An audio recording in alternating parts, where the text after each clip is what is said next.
Doctor சொல்றாங்க இனிமேல் உங்களை காப்பாற்றவே முடியாது. இது ஒரு ரேர் ஜெனடிக் டிசார்டர். இனிமேல் உங்களை காப்பாற்றுறதே ரொம்ப கஷ்டம்.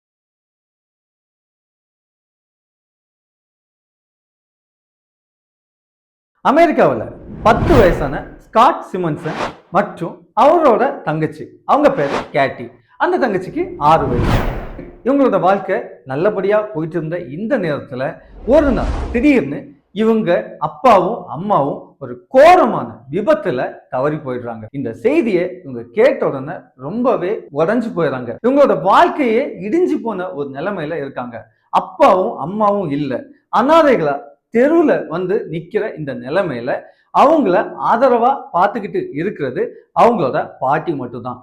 அந்த பாட்டியும் ஒரு சில வருஷத்துல அவங்களும் இறந்து போயிடறாங்க. வாழ்க்கையில கஷ்டங்கள் வரும்போது நம்ம ரொம்பவே நேசிக்கிற, அது ஃப்ரெண்ட்ஸா இருக்கலாம், ஒருவேளை சொந்தங்களா இருக்கலாம், ஆனா நமக்கு ஒரு கஷ்டம்னு வரும்போது கூட யாருமே நிக்க மாட்டாங்க. இந்த ஸ்காட், கேட்டி இந்த 2 பேருமே தங்களோட எதிர்காலத்தை குறிச்சு ரொம்பவே பயந்துட்டு இருக்காங்க. இனி என்ன ஆகும் அப்படின்னு நினைச்சிட்டு இருக்கும்போது இந்த ஸ்காட் தன்னோட தங்கச்சியை காப்பாற்றணுங்கிறதுக்காக பார்ட் டைமா நிறைய ஜாபை தேடி பார்ட் டைம் ஜாப் பண்ணிக்கிட்டே ஸ்கூல் படிக்கவும் செய்யறான், தன்னோட தங்கச்சியும் படிக்க வைக்கிறான். இவங்களோட வீட்டோட பக்கத்துல ஒரு பெரிய ஃபுட்பால் கிரவுண்ட் இருக்குது. அந்த ஃபுட்பால் கிரவுண்ட்ல அடிக்கடி மேட்ச் நடந்துட்டே இருக்கும். ஒரு நாள் கேட்டியும் ஸ்காட்டும் ஸ்கூல் முடிஞ்சு நடந்து வந்துட்டே இருக்காங்க. அவங்க வரும்போது அந்த கிரவுண்ட்ல ஃபுட்பால் மேட்ச் நடந்துட்டு இருக்கு.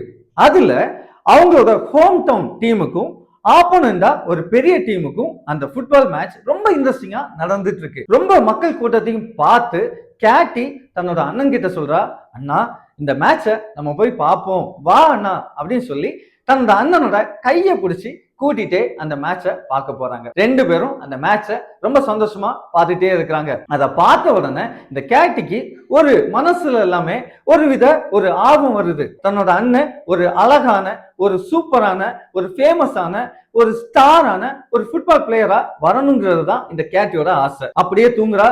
மறுநாள் எழும்புறாங்க, தன்னோட அண்ணன் கூட ஸ்கூலுக்கு போயிட்டு ரிட்டர்ன் வராங்க. இப்போ அந்த கிரவுண்ட்ல ஆடியன்ஸ் இல்ல, ஆனா கிரவுண்டுக்குள்ள பிளேயர்ஸ் பிராக்டிஸ் பண்ணிட்டு இருக்காங்க. இத பார்த்த ஆர்வத்துல கேட்டி தன்னோட அண்ணன் ஸ்காட்டை அந்த கிரவுண்டுக்குள்ள கூட்டிட்டு போறா. இத பார்த்த உடனே அங்க இருந்த செக்யூரிட்டி ஓடி வராரு.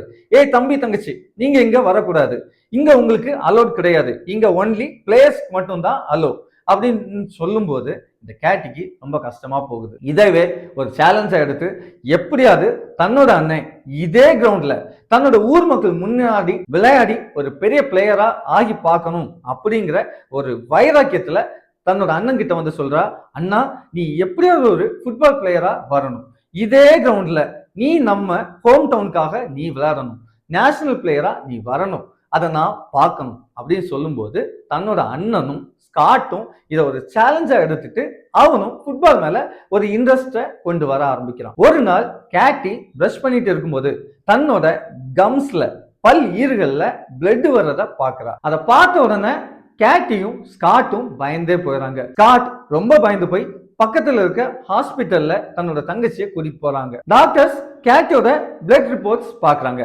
அதுல கேட்டியோட WBC கவுண்ட் ரொம்பவே கம்மியா இருக்கு, ஹீமோகுளோபின் லெவல் ரொம்ப கம்மியா இருக்கு, பிளேட்லெட்ஸ் ரொம்ப ரொம்ப கம்மியா இருக்கு. நார்மலா பிளேட்லெட்ஸ் 1.5 lakhsல இருந்து 4 lakhs இருக்கணும். இந்த கேட்டிக்கு 5000 தான் இருக்கு. நார்மலா ஹீமோகுளோபின் லெவல் 10 to 12 இருக்கணும், ஆனா இந்த கேட்டிக்கு 4 தான் இருக்கு. அதே மாதிரி WBC கவுண்ட் 4000 to 11000 இருக்கும். இந்த கேட்டிக்கு ஜஸ்ட் 500 தான் இருக்கு. டாக்டர்ஸ் இந்த ரிப்போர்ட்டை பார்த்து ஷாக் ஆகுறாங்க.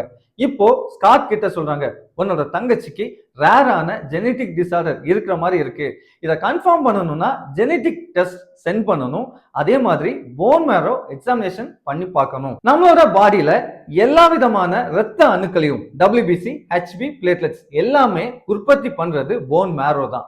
இந்த போன் மேரோல ஏதாவது ப்ராப்ளம்ஸ் இருந்தா அல்லனா போன் மேரோ செல்ஸ் ப்ரொடக்ஷன்ல ஃபெயிலியர்ஸ் இருந்தா இந்த மாதிரி ஒரு சிச்சுவேஷன் வரலாம். இதை ரூல் அவுட் பண்ண நிச்சயமா போன் மேரோ டெஸ்ட் பண்ணணும்னு சொல்லி அந்த டெஸ்ட்டை அந்த தங்கச்சிக்கு பண்றாங்க. பண்ணிட்டு டாக்டர் சொல்றாங்க, உங்க தங்கச்சிக்கு ரேரான ஜெனடிக் டிசார்டர் வந்திருக்கு, அதாவது உங்க தங்கச்சிக்கு ரேர் பிளட் டிசார்டர் வந்திருக்கு, ஃபேன்கோனி அனிமியா. இந்த ஃபேன்கோனி அனிமியால நம்மளோட பாடியில இம்யூனிட்டி லெவல் ரொம்பவே கம்மியா இருக்கும், இம்யூன் சிஸ்டம் ரொம்ப வீக்கா இருக்கும், அதனால ஃபீவர் அடிக்கடி வந்துட்டே இருக்கும். இப்போ டாக்டர்ஸ் ஸ்காட் கிட்ட சொல்றாங்க, சாரி தம்பி, உன் தங்கச்சியை காப்பாற்றுறது ரொம்ப கஷ்டம், இது ஒரு ரேர் ஜெனடிக் டிசார்டர், இந்த டிசீஸ் ஒருவேளை உனக்கும் இருக்க வாய்ப்புகள் அதிகமா இருக்கு, நீயும் உன்னை செக் பண்ணிக்கோ அப்படின்னு சொல்றாங்க.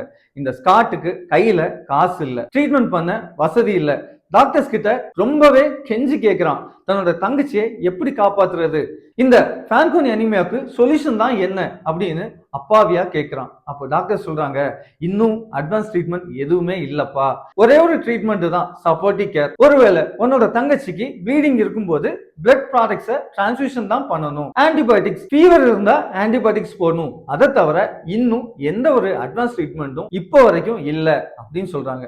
இதை கேட்ட உடனே இந்த ஸ்காட் ரொம்பவே கஷ்டப்படுறான், தன்னோட தங்கச்சியை ஹாஸ்பிட்டல்ல அட்மிட் பண்றான். இதே சிச்சுவேஷன்ல இந்த ஒரு நிலைமையில ஸ்காட்டுக்கு இன்னொரு செய்தி அவனோட காதுல கேட்கப்படுது. என்னன்னா, நீ நம்மளோட நேஷனல் ஃபுட்பால் லீக்ல செலக்ட் ஆயிட்ட, உன்னோட ஹோம் டவுன் டீமுக்காக நீ விளையாட போற அப்படிங்கிற இந்த செய்தி ஸ்காட்டுக்கு சொல்லப்படுது. ஆனா இப்போ இந்த ஸ்காட்டுக்கு அது சந்தோஷத்தையே கொடுக்கல. காரணம், தன்னோட தங்கச்சி அங்க உயிருக்கு போராடிட்டு இருக்காங்க, தங்கச்சியோட ட்ரீட்மெண்ட் செலவுக்கு காசும் இல்ல, நிறைய பேர்கிட்ட கெஞ்சி பாக்குறான், ஹெல்ப்பா கேட்டு பாக்குறான், ஆனா யாருமே உதவி செய்ய முன் வரவே இல்லை. நம்ம வாழ்க்கையிலும் இப்படிதான் நிறைய சிச்சுவேஷன் வரும். நம்ம ஒரு ஹெல்ப்புக்காக யாரையாவது எதிர்பார்க்கும் போது, எதிர்பார்த்த தருணத்துல, எதிர்பார்த்த நேரத்துல யாருமே நமக்கு உதவி செய்ய வரவே மாட்டாங்க. ஆமா, இதே மாதிரி மனசு ஒடிஞ்ச நிலைமையில இந்த ஸ்காட் என்ன பண்றதுன்னே தெரியாம சோர்ந்து போய் நிக்கிறான். இப்போ ஸ்காட்டோட மனசெல்லாம் ஃபுட்பால்ல விளையாடுறதா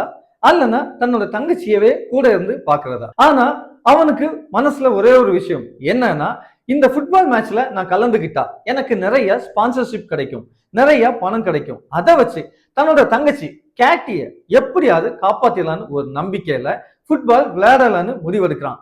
ஆனா மனசுல ஒரே ஒரு வருத்தம் இருக்குது. என்னன்னா, அவனுக்கு ஆசை எல்லாமே அவன் விளையாடுற அந்த மேட்சை தன்னோட தங்கச்சி கேட்டி வந்து பார்க்கணும், தன்னோட தங்கச்சி கேட்டியோட முன்னாடி தான் அந்த மேட்சை விளையாடணும்னு இந்த ஸ்காட்டுக்கு ரொம்பவே ஆசை. இப்போ மேட்ச் ஸ்டார்ட் ஆக போகுது, பிளேயர்ஸ் எல்லாருமே 1 by 1 கிரவுண்ட்ல வந்து நிக்கிறாங்க. ஸ்காட் அந்த கிரவுண்டுக்கு வந்தாரா, அவரோட தங்கச்சி அந்த மேட்ச் பார்க்க வந்தாங்களா? இதை நான் சொல்ல முன்னாடி இப்போ ஒரு ஹெல்த் டிப்ஸை பார்த்துட்டு வந்துடலாம்.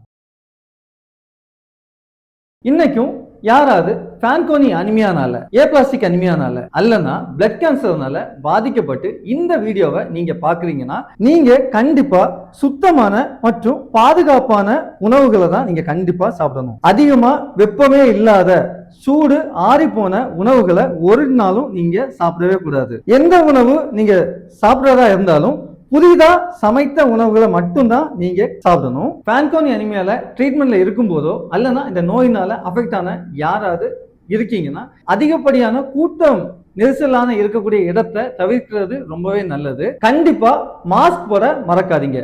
கூட்டம் அதிகமா இருக்கக்கூடிய இடத்துக்கு போறதை தவிர்க்கிறது ரொம்பவே நல்லது. உங்க பக்கத்துல இருக்கக்கூடிய யாருக்காவது இருமலோ சளியோ ஏதோ இன்ஃபெக்ஷனோ காய்ச்சலோ இருக்குன்னா அவங்க பக்கத்துல நீங்க போறதை தவிர்க்கிறதும் ரொம்ப நல்லது. இப்போ மேட்ச் ஸ்டார்ட் ஆயிருச்சு, ஸ்காட் கிரவுண்டுக்குள்ள வந்துட்டாரு. ஆனா ஸ்காட்டோட தங்கச்சி கேட்டி மட்டும் வரவே இல்லை, அவங்க ஹாஸ்பிட்டல்ல தான் இருக்காங்க. ஏன்னா அவங்க ரொம்ப ரொம்ப சிக்கான நிலைமையில இருக்கிறாங்க. ஆனாலும் ஸ்காட்டுக்கு ஒரு நம்பிக்கை உண்டு, இந்த மேட்ச் இல்லைனாலும் ஏதாவது ஒரு மேட்ச் தங்கச்சி என்ன நிச்சயமா பார்க்க வருவாங்க, தங்கச்சியோட முன்னிலையில நான் கண்டிப்பா விளையாட தான் போறேன். அந்த நம்பிக்கையில ஸ்காட் அந்த மேட்சை விளையாட ஆரம்பிக்கிறாங்க. ஆடியன்ஸ் எல்லாமே கத்திட்டு இருக்காங்க, ரொம்ப சீரப் பண்ணிட்டே இருக்காங்க. அது எதுவுமே இந்த ஸ்காட்டோட மைண்டுக்குள்ள போகவே இல்லை. ஸ்காட்டோட முழு கவனமும் அந்த மேட்ச்ல. ஸ்காட் விளையாடுறதே தன்னோட தங்கச்சிக்காக தான். அதனால ஆப்போனன்ட் எவ்வளவு பெரிய டீம் அது எதுவுமே பார்க்காம தன்னோட தங்கச்சிக்காக ரொம்ப தீவிரமா கோல்ல போக்கஸ் பண்றான். அதிகமா கோல் அடிச்சுட்டே இருக்கிறாங்க. இந்த ஸ்காட் தான் நிறைய கோல் அடிச்சுட்டே இருக்கிறான். சோ இந்த நிலைமையில ஸ்காட்டோட டீம் வின் பண்ணுது. ஆடியன்ஸ் எல்லாருமே ஒரே டைம்ல ஸ்காட்டுக்கு ஃபேன்ஸ் ஆகுறாங்க. ஆனா இது எதுவுமே ஸ்காட்டோட மைண்டுக்குள்ள போகவே இல்லை. அவனோட மொத்த கவனமும் மொத்த ஆசையும் தன்னோட தங்கச்சி மேல மட்டும்தான் இருக்கு. மேட்சை சக்சஸ்ஃபுல்லா முடிச்சுட்டு அந்த ஸ்டேடியம் விட்டு வெளியே வரும்போது ஸ்காட்டோட ஃப்ரெண்டு ஒருத்தர் ஓடி வந்து ஸ்காட்டோட கையை பிடிச்சிட்டு அழுதுட்டு ஒரு விஷயத்த சொல்றான். என்னன்னா, சாரி ஸ்காட், உன்னோட தங்கச்சி கேட்டி இப்போ இல்ல, ஷீ இஸ் நோ மோர் அப்படின்னு சொல்லும்போது ஸ்காட்டோட மனசு அதே இடத்துல உடைஞ்சு போகுது. இது வரைக்கும் அப்பா இல்ல, அம்மா இல்ல, பாட்டி இல்ல, அந்த வழிகளை விட இப்போ தான் ரொம்ப ஆசைப்பட்ட, தனக்கு கூட எல்லா கஷ்டத்திலையும் கூடவே நின்ன தங்கச்சியும் இல்லைங்கிற அந்த செய்தியை கேட்டதும் ஸ்காட்டால ரியாக்டே பண்ண முடியல. ஸ்காட் அழ ஆரம்பிக்கிறான், அழுதுட்டே இருக்கிறான். அவனுக்கு என்ன பண்ணனே தெரியாம அவன் முழிச்சிட்டு இருக்கும் போதுதான் தன்னோட தங்கச்சி கேட்டி எப்பவுமே சின்ன வயசுல இருந்து அடிக்கடி இந்த ஸ்காட் கிட்ட சொல்லக்கூடிய ஒரு பைபிள் வேர்ஸ். அது என்னன்னா, பயப்படாதே, நான் உன்னை விட்டு விலகுவதும் இல்லை, உன்னை கைவிடுவதும் இல்லை.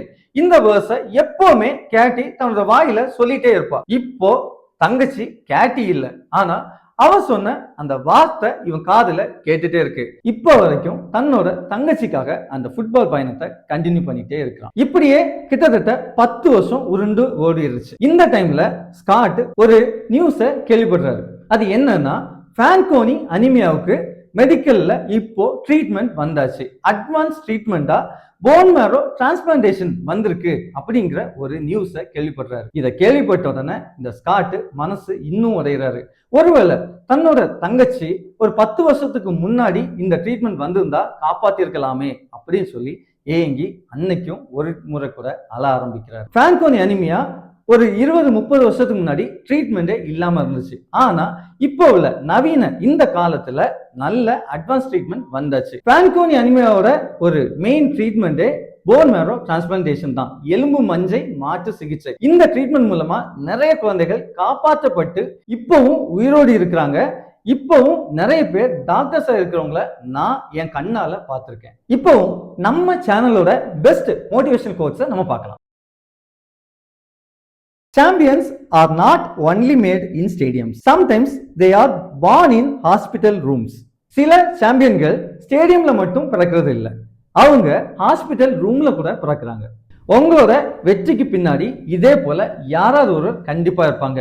உங்க பேரண்ட்ஸா இருக்கலாம், உங்க ஃப்ரெண்ட்ஸா இருக்கலாம், அல்லனா கூட யாராவது ஒரு முகம் தெரியாத ஒரு நபரா கூட இருக்கலாம்.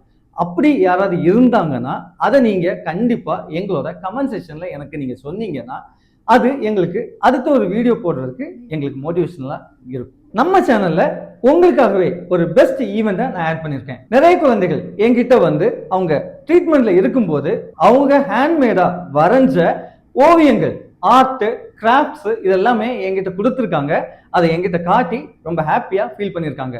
அந்த பெஸ்ட் மொமெண்ட்ஸ் எல்லாமே உங்களுக்காகவே ஒவ்வொரு கிளிப்ஸா ஒவ்வொரு வீடியோலையும் நான் உங்களுக்கு காட்டலாம் இருக்கேன். ஒருவேளை உங்க பிள்ளைங்க ஏதாவது ஹேண்ட்மேட் பிக்சர்ஸ் வரைஞ்சிருந்தாலோ அல்லனா கிராஃப்ட் ஏதாவது பண்ணியிருந்தாலோ நீங்க என்னோட மெயிலுக்கோ அல்லனா கீழே தெரிகிற என்னோட மொபைல் நம்பருக்கோ நீங்க ஷேர் பண்ணீங்கன்னா அதையும் அடுத்த வீடியோல நான் நிச்சயமா போஸ்ட் பண்ணுவேன். கடைசியா இந்த கதையில இருந்து ஒரே ஒரு விஷயம், வாழ்க்கை எவ்வளவு கஷ்டமா இருந்தாலும் தொடர்ந்து நீங்க போராடுற வரை நீங்க ஒரு நாளும் தோக்க போறதே இல்லை. Some people play for trophies, some play for fame, but legends they play for love, loss and purpose. இது லியோ டாக்ஸ். உங்க நம்பிக்கை வீண் போகாது. Thank you.